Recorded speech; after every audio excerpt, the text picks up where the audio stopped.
and welcome to Labour Lens. I am Sharon Ijasan. On this week's episode of the program, we will be focusing on the issue of World Day Against Child Labour. We also have interesting news stories for you. We will be right back.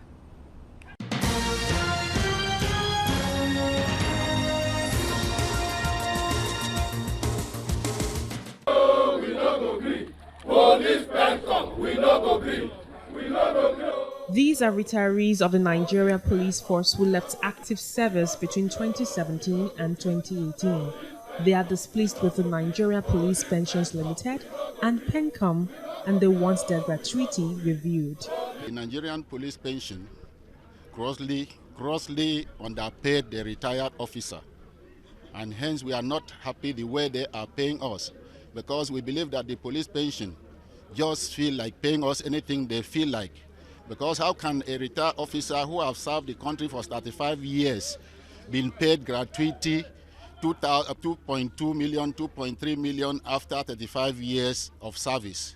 So this situation is not going down well with us, the retired officer. After serving 35 years, someone of level 6, level 8, level 9, level 10, level 11, they are paying us 2 million, 1.2, 1.3, 1.5, 1.9. It is a shameful thing. Please, we want our government to come to our aid. Law doesn't work retrogressively.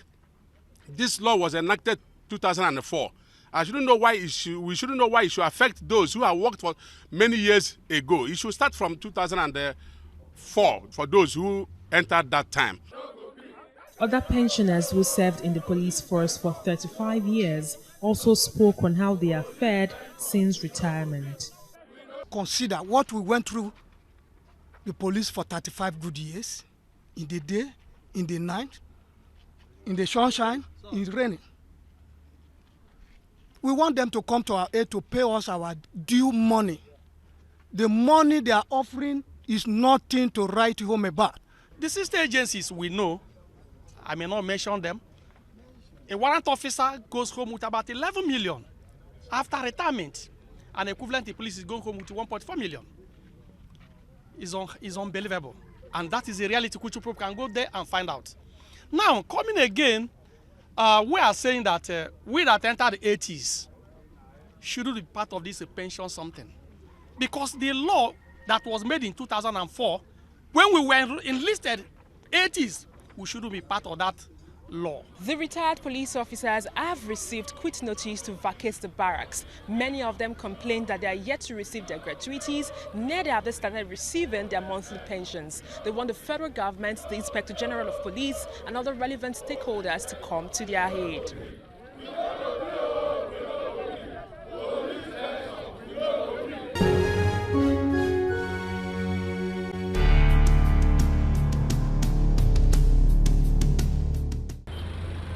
Shenfan Nigeria Limited is a factory based in Lagos Southwest, located at Obasa Lane in Ikeja.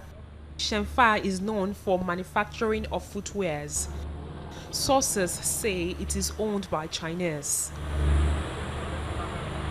There have been reports of unfair labor practices in the company. So I took time to do due diligence on what it takes to be a factory worker at Shenfan.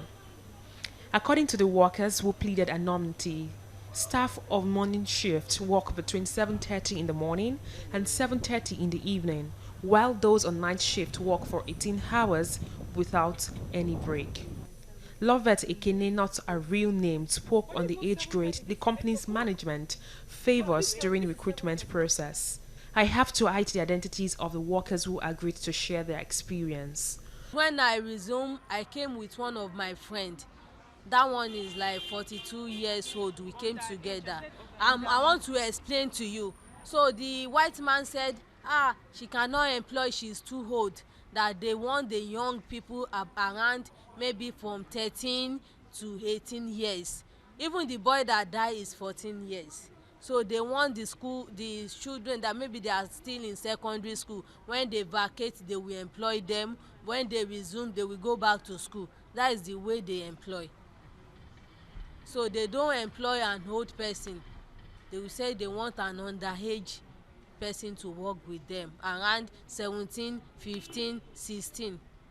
From findings, the company has only casual workers who have no access to any other form of benefits except the 700 naira they earn per day. Even this salary, as mega as it may seem, can be deducted over flimsy issues like lateness and failure to meet up with targets. àwa mi à ń ṣiṣẹ́ Monday till Sunday. Sunday yẹn dẹ̀kẹ̀ bó bá tún wá wá dẹ̀kẹ̀ rẹ̀ sack di nínú ìjọ kejì tó bá ti wá ń jọ We Monday work 12 hours without break. If we make any mistake, you'll be relieved of your job. We are being maltreated. We want the government to provide better jobs. kán wá rescue wa kó nù nǹkan táwa. According to the Nigerian labor laws, a factory should follow some safety procedures in the workplace. But this worker at Shenfan narrates her experience, accusing human rights activists and inspectors who visit the factory to certify it safe of complicity. Even immigration, they came there to collect bribe from them. Police people, the same thing. Even as of Monday, this Lagos State Commission, Safety Commission, they came. But I didn't know whether they gave them money. They came inside the factory, they video everything, they snap, they do everything. Human rights people, they came. They said they are government people. But when they got, none of them will interview the worker to know what we are passing through there. Few weeks ago, I learned that a 14-year-old boy, Joseph Eyame, died by electrocution from a faulty machine at the factory.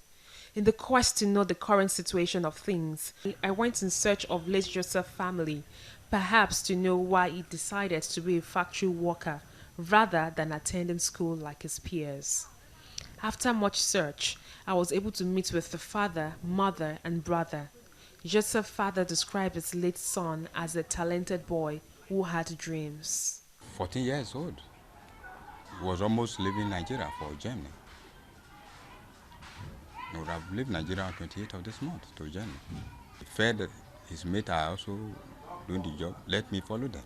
And that was how he went to the job. Being a star boy and a house friend and he's not lazy, probably, I will lure him to that job. And as I'm talking to you, when he got the job, I was not aware. My wife and other junior one have been trying to stop him not to go, telling him, what are you going to do there? That's not a job. Because I've been hearing, that's not a job you can do. Because he stretch you, make you to be lame. When we changing your color, because you were very handsome yellow boy. I decided to come by telling them, well, I have no time, those power, you see my age. I'm going to 61 years. I'm 61 years old. Calling me to come today, come tomorrow, next tomorrow. You know what Nigeria is. And they follow the bag men who have the money they cash to spend. I don't have that money. For that reason. They came and asked me, they were begging, talking, and I looked like, what type of amount are you going to pay to me that to make the child to come back? It's dead.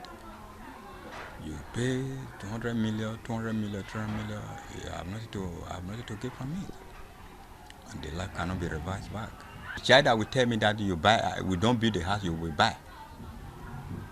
There's no need to say you want to build a house, you will buy a house. A child that will tell me that today, the Mercedes of today, the Jeep of today will not be the Jeep that will be raining during my time.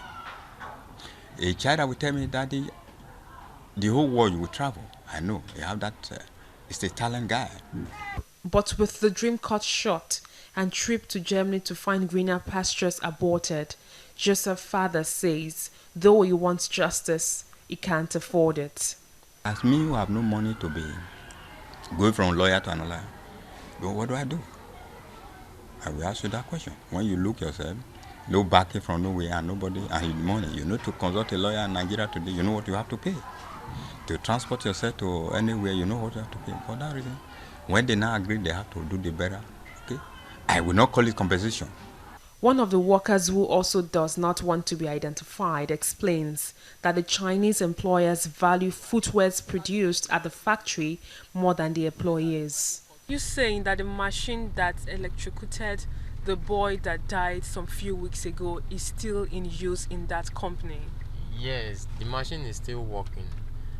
After the boy died, after 2 days, they start using the machine In full capacity.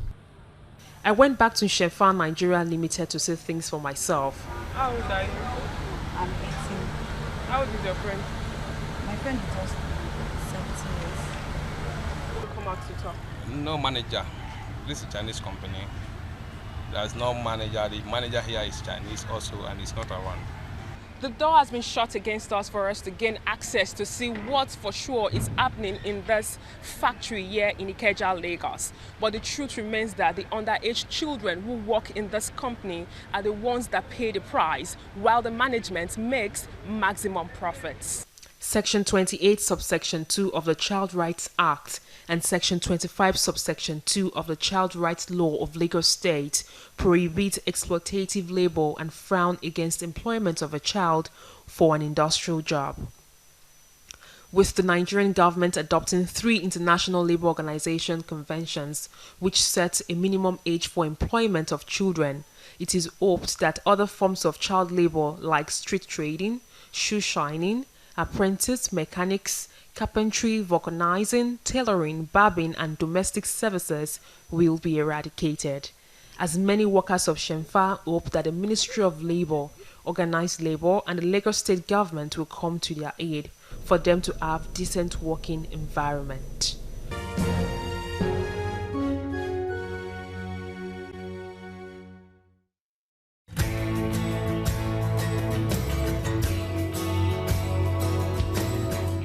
Eliminating child labor across the globe is one of the aims of the United Nations to ensure that across the globe the SDGs are actually met. On the Profile Interview segment this week, I spoke with the Trade Union Congress chairperson, Comrade Oyin Consola Olasoye. She preferred possible solutions to end the issue of child labor across the globe. Take a listen.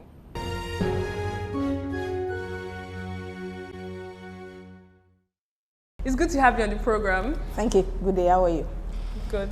The International Labour Organization is celebrating 100 years of social justice and promoting decent work across the world.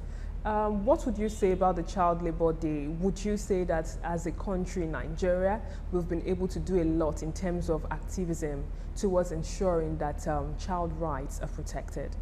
Thank you so much. Since Nigeria ratified several ILO conventions until date, there have never been any serious difference between what is happening. Rather, it is getting worse when it comes to child labor in Nigeria. So nothing seriously has been done.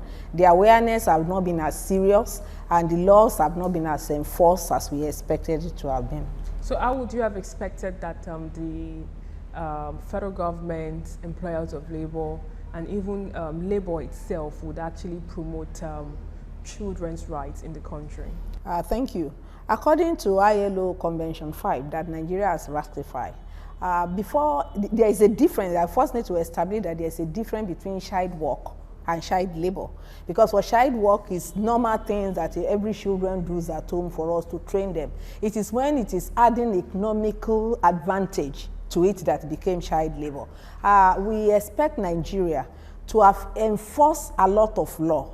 And one of the law we expect them to have enforced is that one on child education. We have a Child Education Act of 2003 that specifies that all Nigerian children must be at school up to the junior secondary level.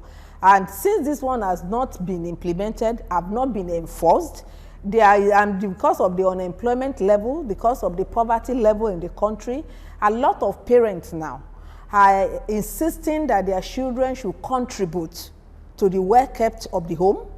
And a lot of employers are seeing the children as somebody they can easily cheat, that they can ask them to do a lot of things with little money. So until federal government of Nigeria decided to implement, number 1, the Child Rights Act, number 2, Child Educational Act, number 3, to make sure that all employers of labor are being sanctioned. We need to reinforce the Inspectorate Department of Federal Ministry of Labor so that there will be people that go after those that are in the industry. Then the states should be encouraged, like I know Anambra State has done that there should be a state law that specify the time children can be outside selling. Because we may not be able to say children should not contribute to the economic activities of their family. But because majority of their parents are not working, they are laid off, so they believe it's only the children that can hawk a lot of things on the road. But there should be a law in place that says that during school hour, you can't do this. When you are this age, you can't do this. Until some things like this are put in place, it will be a bit tough. Looking at the issue of child labor, we know that right now in the country, we still have a lot of alimagiries. That is, we have lots of children begging on the streets during the time they're supposed to be in school. Several state governments have actually been silent about addressing the issue of street begging. It's a rare form of child labor across the world. It's peculiar to us and maybe some other countries. What solutions do you think can be made to the government and relevant stakeholders to address the issue? Since there is no serious enforcement on Child Education Act, there is no way that there will not be alimagiries. Because as at present, some of our spiritual or religious belief is that it is accepted that we should beg. But if there is an act that says you can't beg until you are so age, and there is awareness. Who must you beg? Who must you beg? As long as the economic situation of the country is this low, as long as the unemployment level of the country is still this high, and as long as there is no law, no enforcement that insists everybody should be in school, then there is something these parents will expect these children to do. Either they are in a company working, in an industry working, either they are selling on the road, or they are somewhere learning one apprentice or the other, or they are begging. Recently, there was this report in the newspapers about a child, 14-year-old, that actually died because he was operating a faulty machine in one of the chemical companies we have in the country. How would you describe this act? Because that issue was actually reported. What of other issues that are not being reported in the media? Is this how we're going to go on?